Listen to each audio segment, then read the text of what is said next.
Ceci est un livre audio autogénéré par Google. Introduction. Au beau milieu des perturbations climatiques et financières, les jours s'amoncellent et lui laissent place.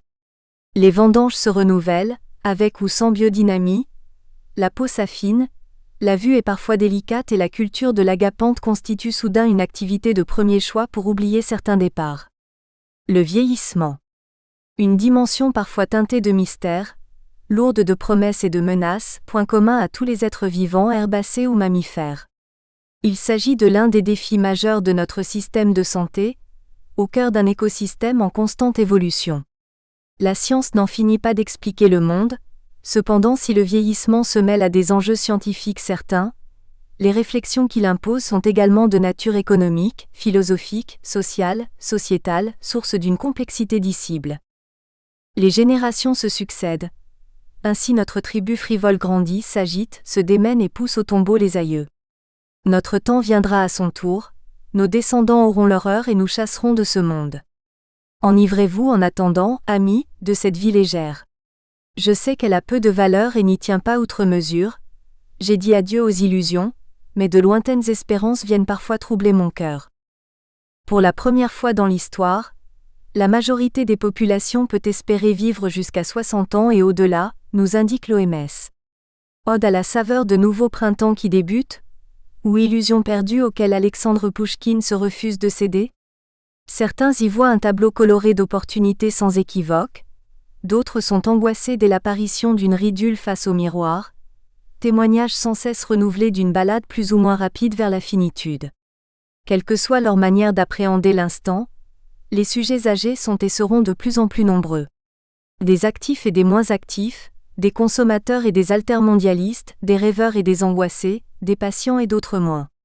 Cette profonde mutation démographique est parfois source d'inquiétudes non dissimulées, certaines faisant l'objet d'actualités au titre grandiloquent évoquant une menace, quoi qu'il en soit un problème. Entre autres, la bombe V pour vieillissement. L'article fait souvent appel à une addition coûteuse, comme s'il s'agissait de l'essentiel, avec des nombres de plus en plus importants sans compter les chiffres après la virgule, qui marquent les esprits même les plus sereins. Vivre plus longtemps, mourir plus tardivement, cela invite en effet à une croissance du volume de la population sur la planète, c'est indéniable. Mais ce constat doit-il systématiquement être corrélé à une sorte de prophétie de terreur sur un potentiel écart qui s'accroît entre la ressource et la demande? Le thème est en effet rarement observé en tant qu'opportunité. Parfois il est d'ailleurs simplement laissé de côté, peut-être par pudeur ou désintérêt. Ni le catastrophisme ni l'évitement n'ont cependant jusqu'alors été à l'origine de solutions pragmatiques au bénéfice des sujets concernés ou des caisses de l'État. Nous sommes-nous consacrés à l'essentiel?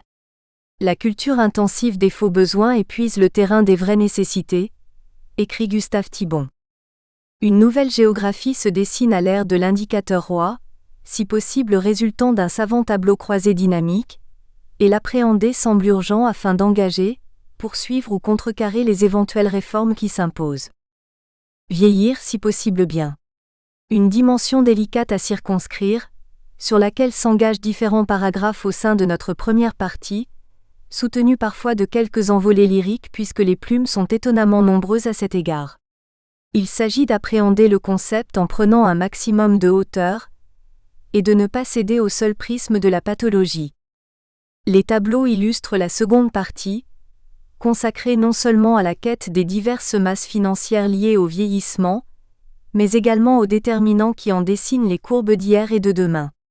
Les dépenses de santé, une évidence, qui trône non loin des dépenses liées aux retraites ou à la dépendance.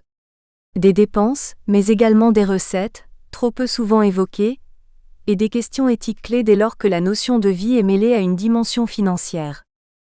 Enfin, l'équation à trois inconnus, visant à concilier le bien vieillir et le respect de bourses fragiles peut s'avérer herculéenne à travers les lignes de la dernière partie. Elle s'interdit de prôner une insolente exhaustivité, mais songe plutôt à esquisser les contours prioritaires à construire pour cette approche mathématique, au cœur d'un environnement où les réflexions n'ont bien entendu pas attendu cet ouvrage pour démarrer et sont déjà à l'origine de nombreuses initiatives. 1. Le bien vieillir, un concept délicat à circonscrire. 1. Le vieillissement, une impossible définition? 1.1 La convergence des approches biologiques et physiques. L'indéniable avantage de vieillir est de pouvoir observer de près la lente et méthodique dégradation des organes. Ils commencent tous à craquer, les uns d'une façon voyante, les autres discrète. Ils se détachent du corps, comme le corps se détache de nous, ils nous échappent, ils nous fuient, ils ne nous appartiennent plus. C'est avec la plume du sceptique Émile Cioran que notre quête de définition débute. L'OMS a consacré un rapport au vieillissement en 2016, et propose de son côté, sur un plan biologique, le vieillissement est associé à l'accumulation d'une importante variété de lésions moléculaires et cellulaires. Au fil du temps, ces lésions conduisent à une réduction progressive des ressources physiologiques, à un risque accru de diverses maladies, et à une diminution générale des capacités de l'individu. Ce processus aboutit finalement à la mort. Le vieillissement semble s'envisager comme un processus physiologique, une sénescence, qui entraîne une dégradation des tissus. L'organisme fait en effet l'objet d'évolutions biologiques, qui se traduisent pour certaines de manière physique, c'est par exemple le cas du vieillissement des tissus de la peau. L'apparition de rides s'explique notamment par la modification des tissus graisseux sous-cutanés et par une diminution de l'élasticité de la peau. Au niveau oculaire, le vieillissement cellulaire diminue quant à lui les facultés d'accommodation, expliquant l'apparition progressive de la presbytie. Il est par ailleurs essentiel de ne pas occulter les évolutions biologiques qui ne sont pas perceptibles physiquement à l'œil nu, par exemple une diminution du nombre de lymphocytes, ce qui a tendance à diminuer les capacités de résistance aux infections par exemple. La recherche des critères permettant de définir ce vieillissement évoquerait alors l'analyse de la capacité des organes, leur niveau de réponse à certains tests, leur morphologie. Les méthodes diffèrent, même si peu de débats sont constatés à ce niveau. Il serait cependant dangereux, voire intellectuellement suicidaire, de considérer cette première définition comme une fin en soi. 1.2 L'environnement administratif de la sénescence. D'aucuns chercheront à définir l'âge du vieillissement, un âge chronologique. Voyager sur les rails de l'Hexagone au lendemain de son 60e printemps offre l'opportunité d'arborer une carte senior, triptyque écartonné, sésame de vos futures escapades audacieuses. Si le démarrage du vieillissement s'envisage comme mettant fin à l'activité professionnelle, alors il conviendra d'envisager son démarrage, au moment où nous rédigeons ce propos, à 62 ans en France.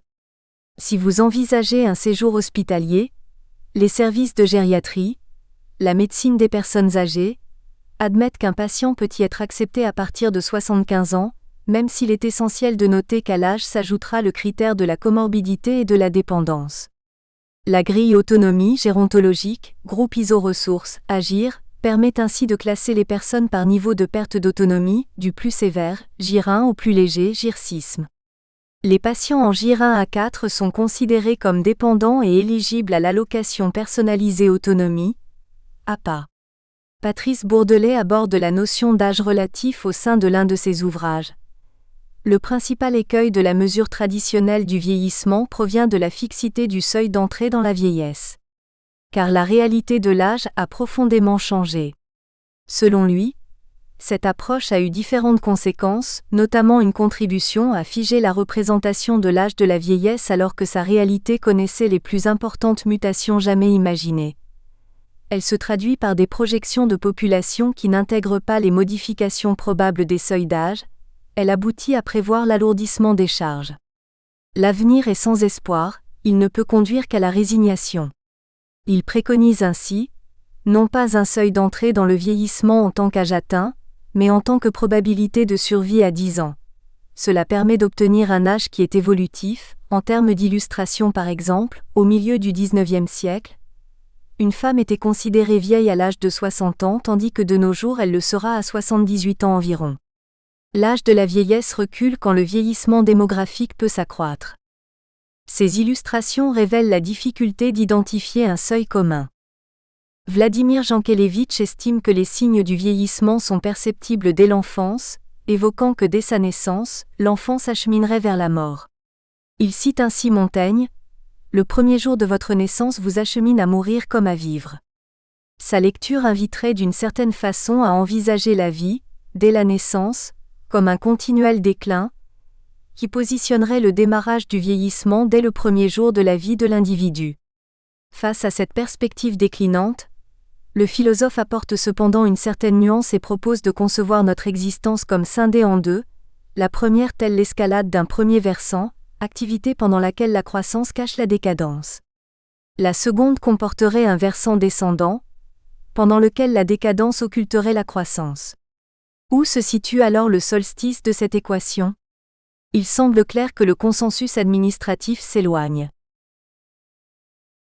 1.3 Les aspects psychologiques et cognitifs, essentiels mais souvent délaissés. Le vieillissement développe en l'homme une susceptibilité toute particulière qui le sensibilise à l'extrême, écrit Jean Kelevitch. Un jour, votre miroir vous révèle sans état d'âme votre premier cheveu blanc. Vous réalisez, nous dit l'auteur. Réaliser, non pas rendre réel ce qui était irréel, mais découvrir la portée de certains signes, apprendre ce que l'on sait déjà. Comme le passant qui devient soudainement sensible à la beauté d'une rue qu'il emprunte tous les jours. Cet instant, cette prise de conscience, n'est-ce pas réellement le début de la vieillesse ? Si c'est le cas, il semble finalement propre à chacun et il ne sera donc peut-être pas utile de déterminer cet âge de façon arithmétique. Nous nous proposerons donc de conserver la métaphore du solstice, que chacun appréhendera avec sa singularité. Certains auteurs parlent de tension identitaire du grand âge qui se traduit par plusieurs manifestations. Affrontant différents jalons temporels de la vieillesse, les personnes âgées sont confrontées à différents événements, par exemple l'illustration biologique et physique de leur sénescence, la fatigue, la disparition éventuelle de quelques contemporains. Au fur et à mesure de ces occurrences, certains évoquent la mise en place d'un processus de réaménagement de la vie, appelé déprise, par exemple par la diminution voire l'abandon de certaines activités. Il peut s'agir d'une véritable stratégie d'évolution de l'activité ayant pour objectif majeur l'économie de ses forces. Un jardin potager luxuriant verra petit à petit sa surface cultivée réduite, avant de laisser place à de splendides roses trémières, non moins odorantes, mais plus aisées à accompagner pour le jardinier passionné qui ne compte plus ses printemps. Que la force me soit donnée de supporter ce qui ne peut être changé, et le courage de changer ce qui peut l'être, mais aussi la sagesse de distinguer l'un de l'autre. Disait Marc Aurèle. En parallèle, une notion d'étrangeté au monde peut être ressentie comme si la personne âgée estimait ne plus avoir sa place dans la société, cet environnement qui parfois leur donne l'impression de ne plus les comprendre. Claude Lévi-Strauss déclara, à 96 ans, dans un entretien au journal Le Monde, « Nous sommes dans un monde auquel je n'appartiens déjà plus. Celui que j'ai connu, celui que j'ai aimé, avait 1,5 milliard d'habitants. Le monde actuel compte 6 milliards d'humains. Ce n'est plus le mien. » En y pensant, plusieurs pistes peuvent inciter un être à se sentir en décalage avec son environnement. Les évolutions technologiques par exemple, notamment au regard des voies de communication, l'abandon petit à petit du manuscrit pour le digital, l'évolution de certains contenus offerts par les médias, l'arrêt de certaines activités comme la conduite automobile. Face à cela, il paraît évident de comprendre l'intensité du lien avec son espace familier et sécurisant, matériel et humain, solidarité essentielle face à l'adversité de tant de nouveautés. Bernadette Vesset parle d'un domicile qui est à la fois un repère et un repère. Repère identitaire et repère pour se protéger de l'extérieur, mais l'étrangeté est-elle forcément synonyme de crainte ? N'est-elle pas l'opportunité de nourrir une insatiable curiosité ? Je n'ai pas, comme Solon, le bonheur de pouvoir m'instruire chaque jour en vieillissant, et je dois même me garantir du dangereux orgueil de vouloir apprendre ce que je suis désormais hors d'état de bien savoir. Mais s'il me reste peu d'acquisitions à espérer du côté des lumières utiles, il m'en reste de bien importantes à faire du côté des vertus nécessaires à mon état, disait Jean-Jacques Rousseau dans Les rêveries du promeneur solitaire. L'environnement social et culturel qui évolue, ne peut-il pas être envisagé comme un allié ? Un accompagnement s'avère nécessaire pour apprivoiser cette ère de jeu.